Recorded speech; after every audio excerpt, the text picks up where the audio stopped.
अजित पवारांच्या बालेकिल्ला म्हणून ओळखला जाणाऱ्या पिंपरी चिंचवड शहरात शरद पवारांनी अजित पवार गटाला मोठा सुरुंग लावला आहे। आगामी विधानसभा निवडणुकीच्या पार्श्वभूमीवर शहरात मागील काही दिवसांपासून अनेक राजकीय घडामोडी घडताना दिसत आहेत। अशातच काल राष्ट्रवादी अजित पवार गटाचे शहराध्यक्ष अजित गव्हाणे यांनी आपल्या 25 पदाधिकाऱ्यांसह राजीनामा दिल्याने एकच खळबळ उडाली आहे। हा अजित पवारांना मोठा धक्का मानला जातोय। भोसरी विधानसभा मतदारसंघातून इच्छुक असलेले अजित गव्हाणे 25 अधिकाऱ्यांसह आता शरद पवार गटात प्रवेश केलाय। त्यामुळे आता पिंपरी चिंचवड शहरातील सर्व राजकीय गणित बदलली गेली आहे।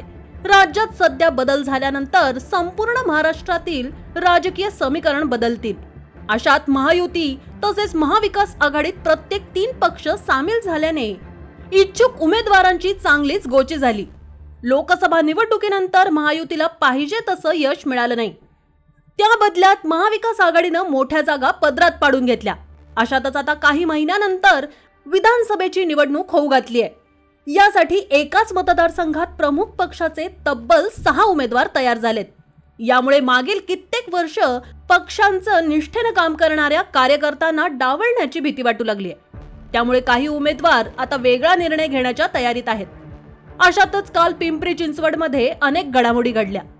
4 वेळा नगरसेवक स्थायी समितीचे अध्यक्षपद भूषवलेल्या शहराध्यक्ष अजित गव्हाणे यांना भोसरीतून विधानसभा निवडणूक लढवायची आहे। परंतु ज्या पक्षाचा उमेदवार त्या पक्षाला मतदारसंघ सुटणार असं महायुतीचं सूत्र ठरल्याचं सांगितलं जातं। भोसरीत भाजपचे आमदार महेश लांडगे आमदार आहेत। त्यामुळे आता हा मतदारसंघ भाजपला सुटण्याचं निश्चित मानलं जात आहे। अशातच या मतदारसंघातून अजित गव्हाणे यांना राष्ट्रवादी काँग्रेसकडून उमेदवारी मिळण्याची शक्यता आहे। असं झाल्यास शिवसेना ठाकरे गटाकडून इच्छुक असलेले सुलभा उबाळे, धनंजय आल्हाट यांना उमेदवारीवर पाणी सोडावं लागण्याची शक्यता आहे। महाविकास आघाडीत भोसरी विधानसभा मतदारसंघ हा शरद पवारांच्या वाटेला येऊ शकतो। मात्र राष्ट्रवादीच्या फुटीनंतर शरद पवारांकडे भोसरी विधानसभेसाठी प्रबळ उमेदवार नव्हता। दुसऱ्या बाजूला महेश लांडगे यांचं महायुतीत जवळपास तिकीट निश्चित झालंय। अजित पवार देखील महायुतीत असल्याने ती जागा मिळणं कठीण होऊन गेलं होतं। यामुळे अजित गव्हाणे मागील काही दिवसांपासून अस्वस्थ होते। त्यांनी मध्यंतरी शरद पवारांची भेट देखील घेतली होती। त्यावर शरद पवार गटाकडून हिरवा झेंडा दाखवण्यात आल्याची माहिती समोर आली। महाविकास आघाडीकडून भोसरी विधानसभेसाठी ठाकरे गटाच्या नेत्या सुलभा उबाळे या देखील इच्छुक आहेत। त्यांनी 2014 साली विधानसभेची निवडणूक लढवली होती। मात्र महेश लांडगे यांनी त्याचा पराभव केला होता। यासह धनंजय आल्हाट यांनी देखील निवडणूक लढवण्याची इच्छा व्यक्त केली आहे।